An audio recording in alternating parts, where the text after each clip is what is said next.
네, 함께 일어나셔서 하나님 말씀 받도록 하겠습니다. 몸이 불편하시거나 아이들이 있으신 분들은 앉으셔서 말씀을 봉독하셔도 괜찮습니다.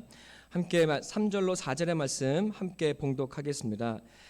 율법이 육신으로 말미암아 연약하여 할 수 없는 그것을 하나님은 하시나니 곧 죄로 말미암아 자기 아들을 죄 있는 육신의 모양으로 보내어 육신의 죄를 정하사 육신을 따르지 않고 그 영을 따라 행하는 우리에게 율법의 요구가 이루어지게 하려 하심이니라. 아멘. 이는 하나님의 말씀입니다. 함께 자리에 앉아 주시겠습니다. 네, 오늘은 어린 아이의 부모님들이 많이 안 오셨네요. 찬바람이 불어서 아이들이 콧물도 나고 몸이 많이 안 좋다고 합니다. 여러분께서 아이들 위해서 또 많이 기도해 주시기를 부탁드립니다. 오늘 찬혁이가 떨망떨망한 눈빛으로 저를 바라봐 줬으면 좋겠는데 분주하네요. 네, 우리 좌우 앞뒤 양옆에 계신 분과 함께 인사 나누실까요? 잘 오셨습니다. 환영합니다. 반갑습니다. 네.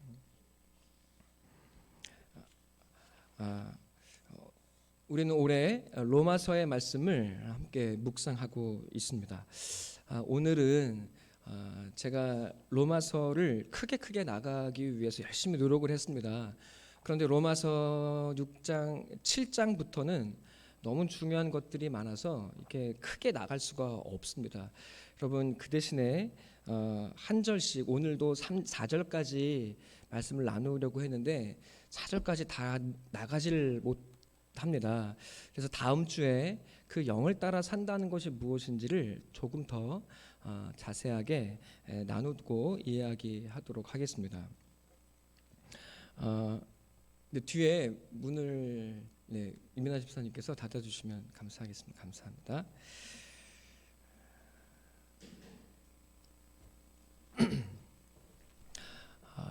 시른되 죄를 짓는 사람은 없습니다. 죄에 쾌락이 있기 때문이고 또 그 쾌락을 끊을 수 없기 때문에 그것에 우리는 묶여 살아갑니다. 마음에는 아닌 것을 알면서도 도무지 그것을 벗어날 수 없습니다. 본문의 죄, 오늘 나와 있는 죄는 하마르티아인데 이 하마르티아는 정도에서 벗어난 것, 화살이 관역을 벗어난 것을 뜻하는 말입니다. 죄의 유혹과 쾌락에 끌려 살다 인생의 결국에서 자신의 삶이 크게 벗어났다는 사실을 사람들은 비로소 깨닫게 됩니다. 쾌락 그리고 즐거움 그 자체가 무엇이 나쁘겠습니까?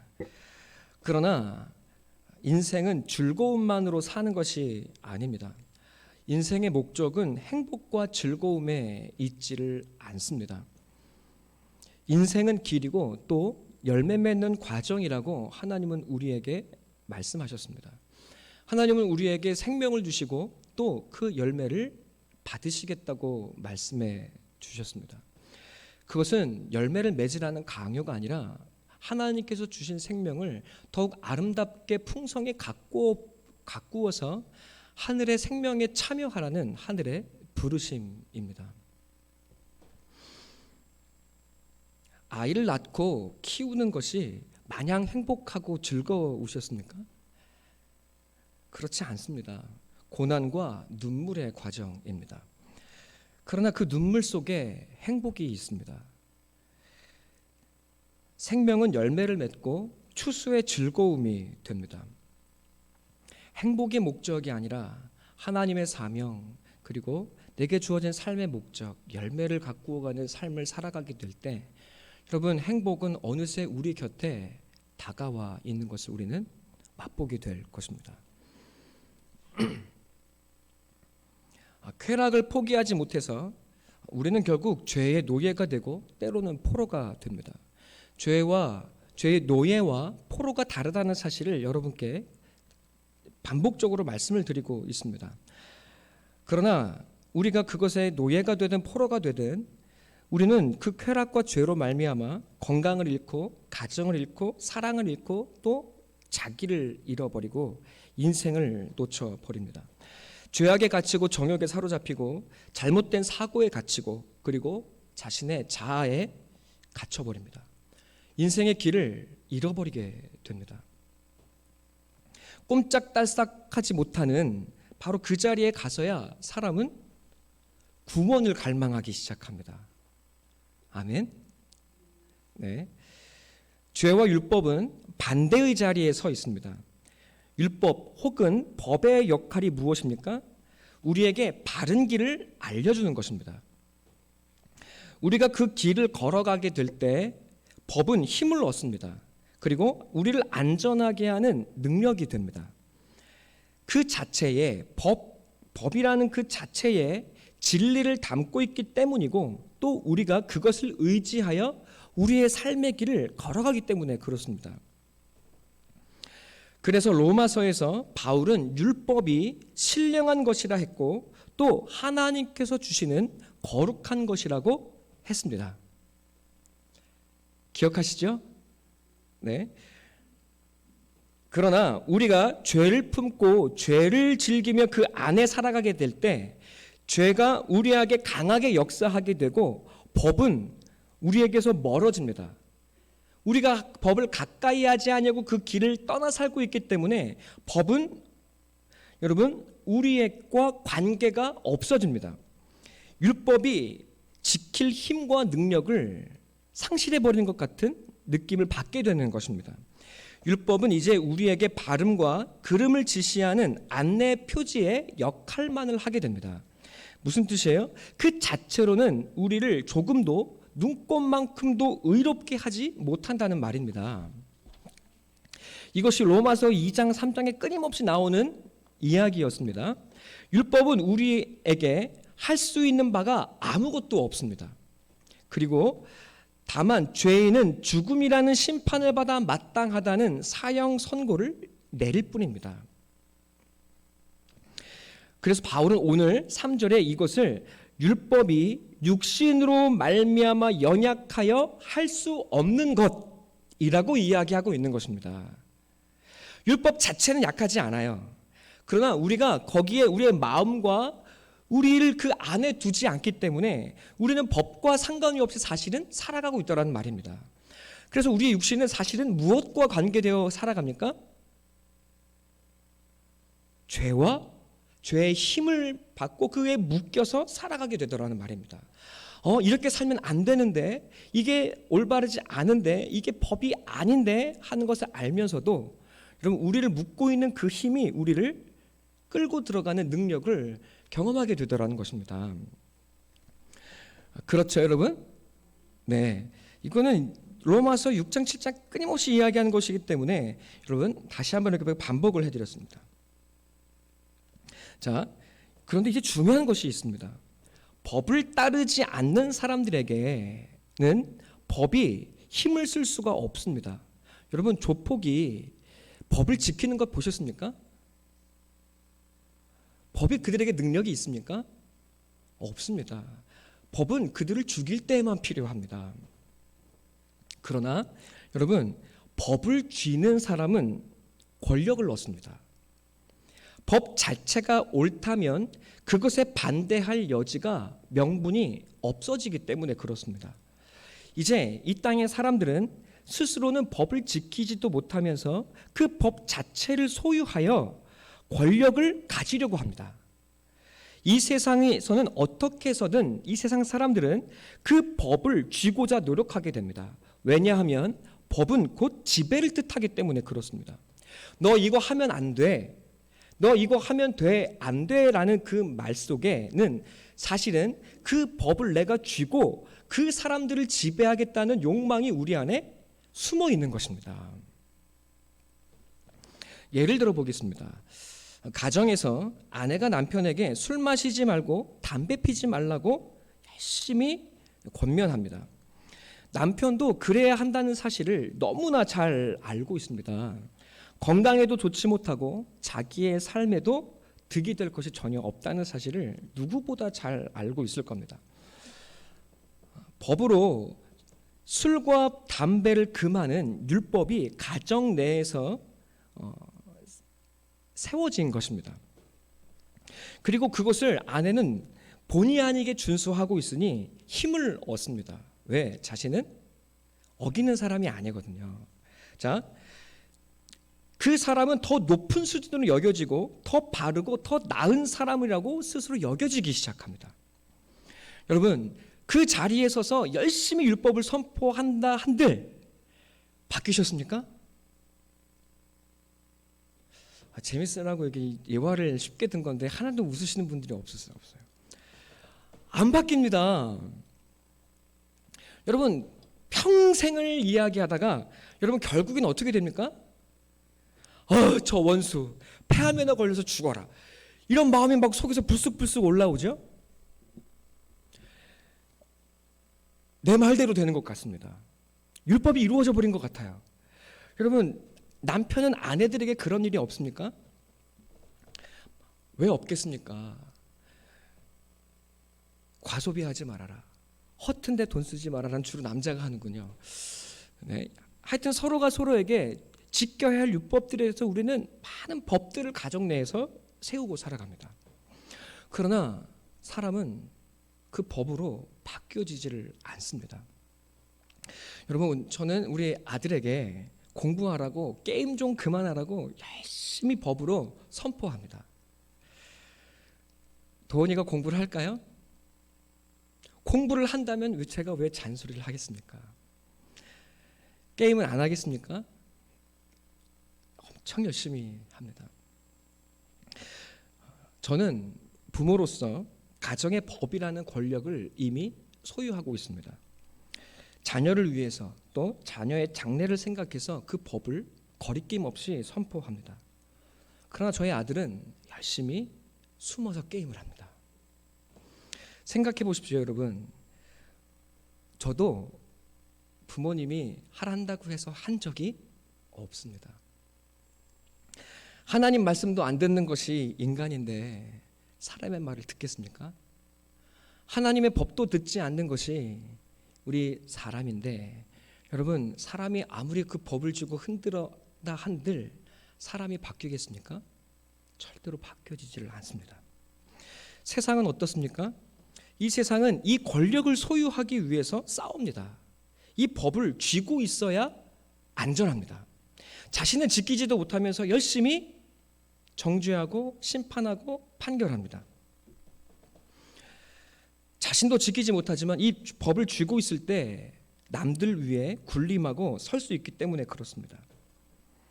모든 인간들은 자신이 지키지도 못하면서 그 법을 소유하고 휘두르려고 합니다. 또 자신도 지키지 못하는 그 법을 타자를 향해서는 기가 막히게 휘두릅니다. 자기의 눈에 들보는 보지 않으면서 남의 눈에 티끌은 그렇게 기민하게 눈치챌 수가 없습니다. 법을 휘두르고 그리고 그런 사람이 될 수 있다는 것은 곧 자신이 왕이 되었다는 것을 뜻하는 말입니다. 주 안에 사랑하는 성도 여러분, 여러분의 가정에서 왕은 하나님의 말씀이십니까? 아니면 여러분 자신의 법으로 살아가고 계십니까?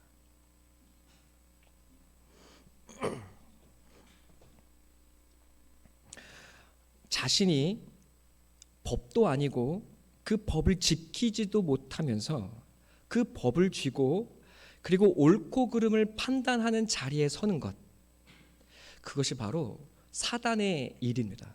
그리고 사탄의 모습입니다. 우리는 이것이 옳다는 명분으로 사탄처럼 옳고 그름을 판단하는 자리에 서서 여러분 얼마나 수많은 칼을 휘두르는지 모릅니다. 율법이 하지 못하는 일이 있습니다. 무엇입니까? 아무리 옳고 그름을 이야기해도 율법은 사람을 살리지를 못합니다.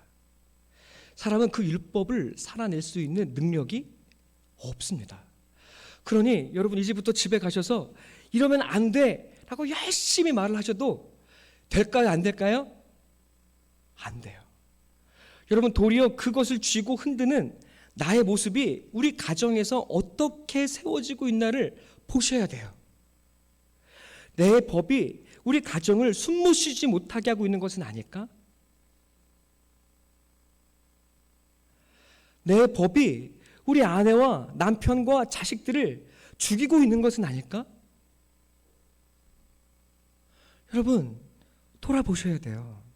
여러분이 일터에서 여러분이 살아가고 있는 그 속에 여러분의 권력, 여러분의 직위와 자리가 여러분의 직원들, 여러분의 부하들을 죽음으로 몰아넣고 있지는 않은지를 우리는 고민해야 되는 것입니다. 하나님은 말씀이고 진리시고 또 법이십니다. 그런데 하나님은 그렇게 일하시지 않는다고 오늘 바울이 우리에게 이야기하고 있습니다. 율법이 육신으로 말미암아 연약하여 할 수 없는 그것, 살리는 그 일을 하나님이 하시는데, 그 하나님이 하시는 일이 무엇입니까? 너 왜 안 지키니? 그러다 벌 받는다? 너 그것밖에 못해? 그러게 내가 뭘 했니? 라고 하시지 않더라는 겁니다. 그러게 내가 말할 때 잘 듣지 그랬니? 라고 말씀하시지 않더라는 겁니다. 하나님께서 무엇을 하십니까? 율법을 쥐고 흔들고 협박하고 옳고 그름을 제시해서 너 왜 이거 못해? 그러면 죽어! 라고 협박하시는 것이 아니라, 여러분, 도리어 우리의 죄악의 현실, 그리고 죽어가는 우리의 삶에 아들을 보내신다고 이야기하는 겁니다. 여러분, 놀랍지 않습니까? 38년 된 병자가 죄와 질병으로 갇혀서 예배 처소에 들어가지는 못하고 그 양의 문 앞에 있는 베데스다, 그 양이 씻고 들어가는 그 호숫가에 38년을 바라보고 있습니다. 그러나 사람들은 내가 낫기만을 구하지 옆에 있는 아픈 사람을 넣어줄 관심이 없어요. 교회 와서 열심히, 그 자리가 어디예요? 솔로몬의 행각이 있다고 이야기하죠. 솔로몬의 5 행각, 그건 율법을 뜻하는 말입니다. 율법 아래 이스라엘 백성이 살아가면서 내가 그 열심히 율법을 준수해서 내가 하나님께 치유의 혜택을 받기를 원해요. 왜? 내가 죽어가고 아프니까. 하지만 나 사는 것 외에 다른 관심이 없습니다. 38년 된 병자가 죽어가든 안 죽어가든 나만 살면 그만이에요. 여러분, 이것이 오늘날 교회의 모습이라고 하나님은 우리에게 말씀하십니다. 사마리아 여인이 음란함으로 말미암아 사회와 관계와 마을 속에서 격리되어서 여러분 예배드리지도 못한 채 여러분 절망과 죽음 가운데 갇혀 있습니다. 나다나엘이 외세의 침입으로 사회와 정치적인 자유를 잃은 몸이 되어서 여러분 이스라엘 민족의 자유를 꿈꾸며 기도합니다. 나사로와 누이들이 죽음에 붙들려서 또 죽음의 슬픔에, 죽음의 이별에 붙들려서 여러분 생명의 예수가 왔는데도 오직 보이는 것은 죽음밖에 보여지지를 않습니다. 이 캄캄함과 사로잡힘 속에 구원을 갈망하는 사람들이 바로 그들이요 또한 우리의 모습입니다. 구원을 갈망하고 있으면서도 사실은 그것이 하나님을 찾는 우리의 몸부림이라는 사실을 우리는 알지 못한 채 여러분 제발 좀 이 절망 속에서 구원해 달라고 우리는 울부짖고 소리치고 있습니다. 하나님을 찾고 있는 것이라는 사실도 모른 채 우리는 구원을 갈망하는 것이 하나님을 찾고 있는 것이라는 사실을 모른 채 우리가 절망 속에 눈물을 흘릴 때 이미 하나님은 그 눈물을 아시고 그 외침을 들으시고 이미 그 자리에 누구를? 예수를 보내셨습니다.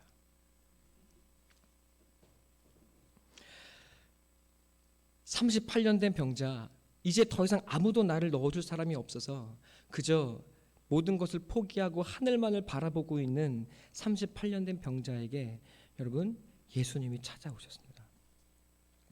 그 어디에도 나아갈 바를 알지 못했던 사마리아 여인에게 어디로 가서 예배해야 될지 모르는 저 교회 갈까요? 이 교회 갈까요? 묻는 사마리아 여인에게 예수가 성전이 되셔서 그 여인의 마음속에 찾아오셨습니다. 여러분, 나다나엘이 절망 속에 기도할 때 하나님은 너희가 무화과 나무 아래 기도할 때 내가 너를 이미 보았다고, 그 기도와 외침을 이미 들으셨다고 말씀하십니다. 나사로와 그 누이들의 죽음에 붙들려 슬퍼하고 있을 때 예수님은 예수 그리스도의 말씀이야말로 진정한 생명이라는 사실을 그들에게 보이시고 알려주셨습니다. 여러분, 예수님께서 하신 일이 무엇입니까?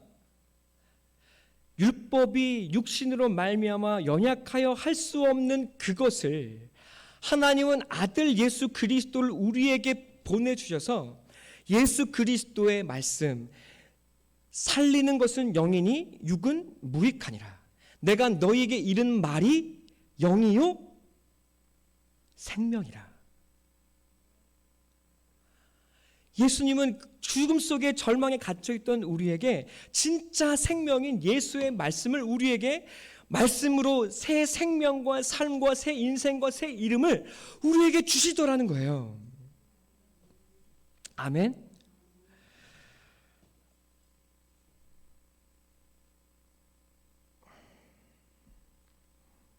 정작 법이신 하나님은 법을 주장하고 휘두르는 것이 아니라 절망의 땅에서 그 법을 벗어나 절망하고 있는 우리에게 도리어 자신의 생명과 이름과 남은 인생을 우리에게 선물로 주시더라는 겁니다.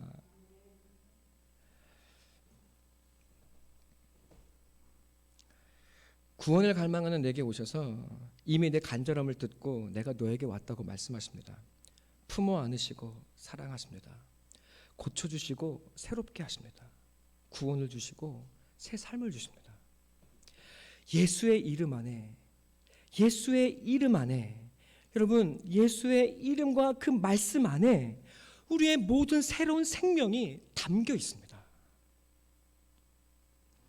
내가 옛 삶과 옛 방식과 옛 길을 주장하지 아니하면 여러분, 예수님의 말씀 속에 우리의 모든 생명과 양식과 길과 뜻과 능력이 그 이름 속에 숨겨져 있습니다.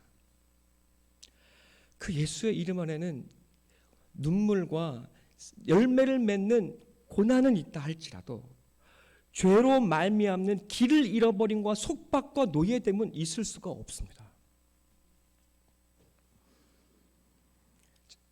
아멘. 자, 여러분, 이것이 하나님께서 아들을 육신의 모양으로 이 땅에 보내셨다고 하는 말의 의미입니다. 아멘. 그래서 죽어야 할 우리에게 예수의 아들, 하나님의 아들 예수가 되어지는 놀라운 생명의 길을 우리에게 허락해 주셨습니다. 우리가 그것을 받고 취하고 살아갈 수 있도록 주님은 우리에게 자신의 이름과 자신의 생명의 말씀을 허락해 주십니다. 그러나 아직 해결되지 않은 문제가 있어요. 그것이 무엇입니까? 죄에 붙들려 있는 내 옛사람의 이름, 내 그 죄악의 이름이 여전히 우리에게 남아있다는 것이었습니다. 자, 그때 하나님은 오늘 아들 예수를 육신의 모양 안에 보내셨다고 이야기하고, 그리고 이어서 그 육신의 죄를 정했다고 말합니다. 그 육신에, 어떤 육신? 예수의 몸에, 하나님께서 아들 예수를 사람의 몸에 담으셔서 이 땅에 보내시고, 그리고 우리의 모든 죄를, 우리의 모든 사람을 육신의 모양, 우리의 모든 육신을 예수 안에 담으셨다고 하는 말입니다. 이해가 되시죠? 네, 좀 지나면 어떤 말인지 이해가 되실 거예요. 자, 그리고 예수의 육신에는 그래서 무엇이 담겨 있습니까? 모든 사람의 육신이 그 몸에 담겨 있습니다. 그리고 하나님은 그 육신이 담긴 몸에, 모든 인류의 육신이 담긴 몸에, 예수의 몸에 무엇을 정하셨습니까? 예수의 육신에 죄를 정하셨습니다. 여기서 모양이라는 말이 굉장히 중요합니다. 빌립보서 2장 6절로 7절에 보면 그는 근본 하나님의 본체시나 하나님과 동등됨을 취할 것을 여기지 아니하시고 오히려 자기를 비워 종의 형체를 가지사 사람들과 같이 되셨고 에서 여러분 사람들과 같이 되셨다는 이 가치가 사실은 호모이오마 바로 모양이라는 단어입니다. 그러니까 빌립보서 2장 7절은 종의 형체를 가지사 사람들의 모양이 되셨고라는 말입니다. 왜 예수가 사람의 모양이 되셨습니까? 십자가에서 우리를 대표하여 죽기 위하여 예수님이 사람의 모양이 되셨다고 이야기하고 있는 겁니다. 아멘. 자, 우리에게 예수의 새 이름, 새 생명을 주시고 그리고 우리가 살던 죄악을 지어왔던 우리의 존재를 해결하셔야 되잖아요. 그러니까 우리의 존재를 모두 하나님이 자기의 모양, 사람의 모양으로 오셔서 우리의 모든 사람을 자기 안에 담으셨다고 말하고 있는 겁니다. 자, 그리고 예수께서 십자가에 못 박혀 죽임을 당하십니다. 우리의 대표가 되시고 우리의 이름으로 죽어서 마지막 아담이 되셨다고 바울은 이야기했습니다. 어떤 아담이요? 마지막 아담이 되셨다고 이야기합니다. 여러분, 이제 예수님 이후로 예수의 죽음, 십자가에 죽은 예수 이후로 하나님이 보실 때 아담이 남아있어요? 안 남아있어요? 아담이 안 남아있어요. 하나님은 모든 인간을 예수 안에 담아서 십자가에 못 박아 죽이셨어요. 하나님은 그래서 이 땅의 사람들을 죽어야 될 죄인으로 보시지를 않습니다. 하나님은 이미 여러분 모두가 다 어디서 죽었다고 여기세요? 십자가에 죽었다고 여기세요.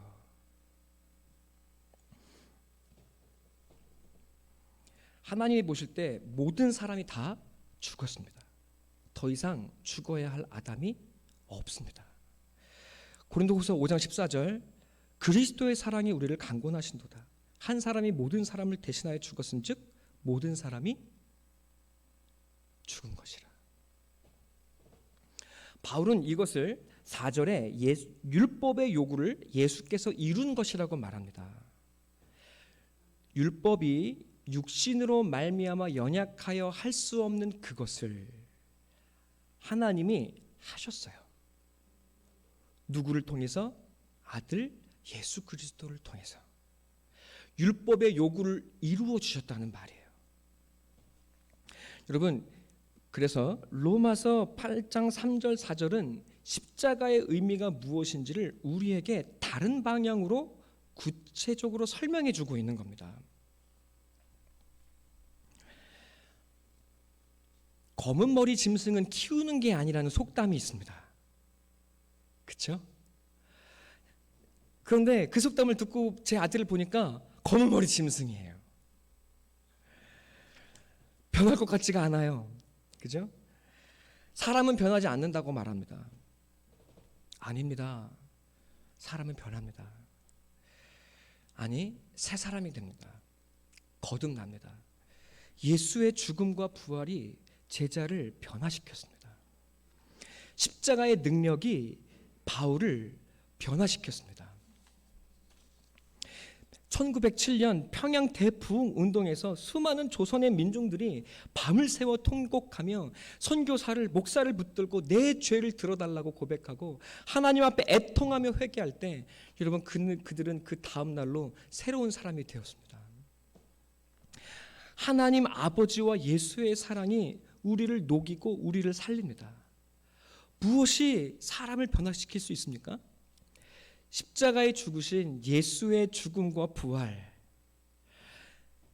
내가 도무지 지킬 수 없는 그 율법의 요구를 하나님이 나를 위해 어떻게 그것을 이루어 가시는지를 깨닫게 될 때 여러분 우리는 그 사랑에 놀라고 날마다 그 사랑을 깨닫게 될 때 우리는 변화되어지기 시작합니다.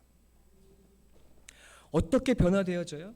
옛날에는 어설프게 내가 예수 좀 믿고 내가 뭐 좀 알아 하면서 열심히 율법을 쥐고 흔들며 여러분 칼부림을 하던 나가 그리고 가정에서 그리고 직장에서 여러분 내가 이건 그릇된 거야 이건 잘못된 거야 내가 법의 역할을 하던 내가 여러분 이제 그 사랑을 깨닫는 자는 그런 나를 살리신 주님의 사랑을 깨닫고 이제 법의 자리에 서고자 하는 것이 아니라 나를 주님의 사랑에 드리며 나도 예수와 함께 낮아져 그 사랑을 행하는 자가 되어가기 시작하더라는 겁니다.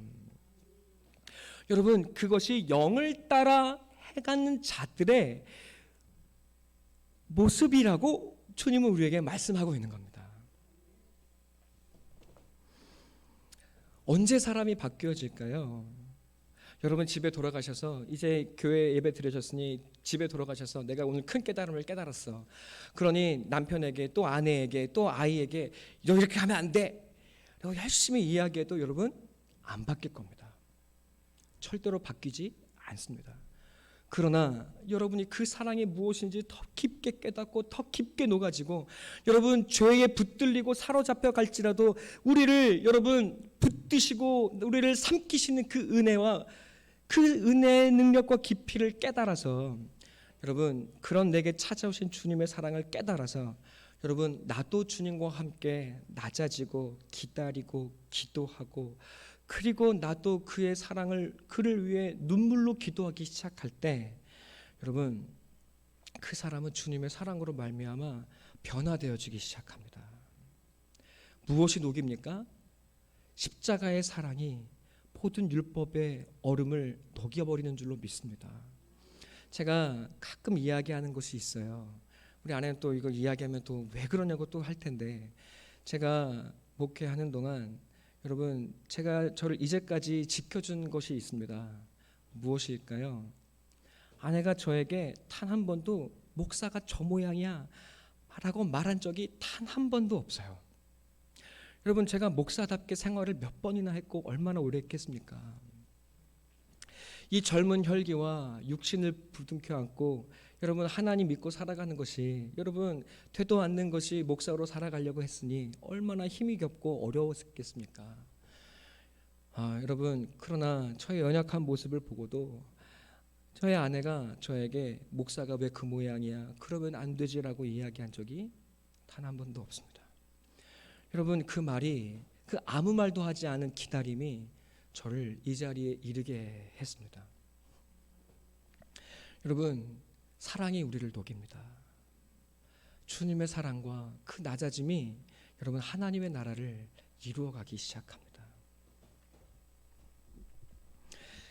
십자가를 깨달아야 합니다. 그 은혜, 그 십자가에 감추어진 하나님의 사랑과 예수 그리스도의 죽음과 부활의 의미가 오늘 내 이 누추하고 비루한 삶에 어떻게 적용되고 이루어지고 그리고 우리를 살아가게 하는지를 여러분 날마다 알아가셔야 합니다. 율법을 휘두르는 자가 되어서는 안 됩니다. 법으로 지배하는 것은 이 세상 사람들로 충분합니다.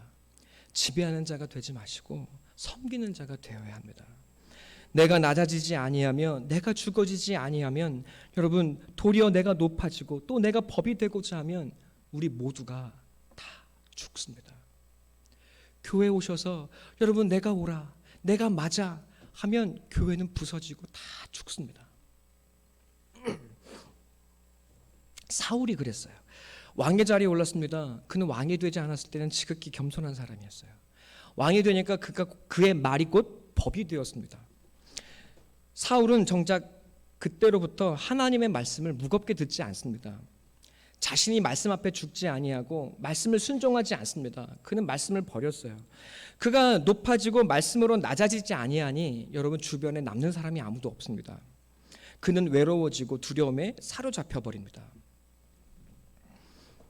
괜히 애꿎은 다윗만 죽이려고 달려듭니다.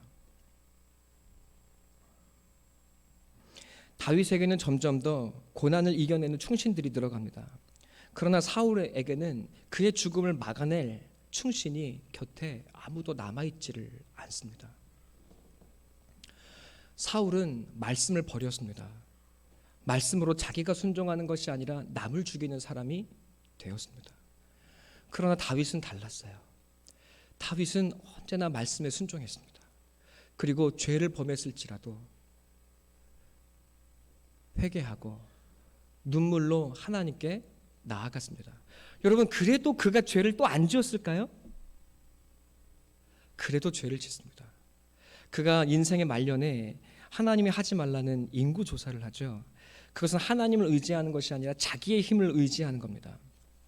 하나님이 그를 심판하세요. 역병이 돌고 많은 사람들이 죽어가기 시작합니다. 다윗이 자기의 죄를 깨닫고 하나님께 회개합니다. 그리고 그 자리에서 하나님을 만나게 되고 그 하나님 만난 자리에 무엇이 세워집니까? 성전이 세워집니다. 그 모리아산, 그 타작 마당에 하나님의 성전이 세워집니다. 여러분 무슨 뜻인지 이해가 되시죠?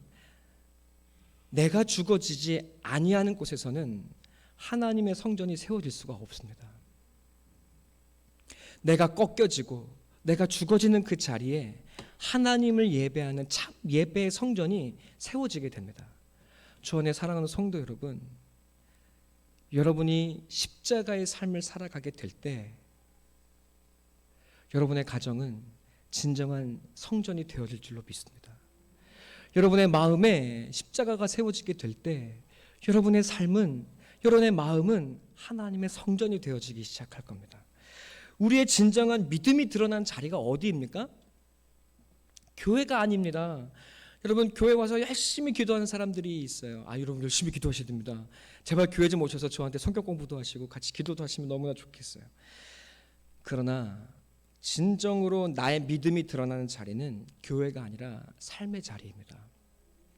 어떻게 드러납니까? 내가 믿노라 하며 내 믿음과 신앙을 자랑하고 큰 소리로 외치는 그곳에 있지 않습니다.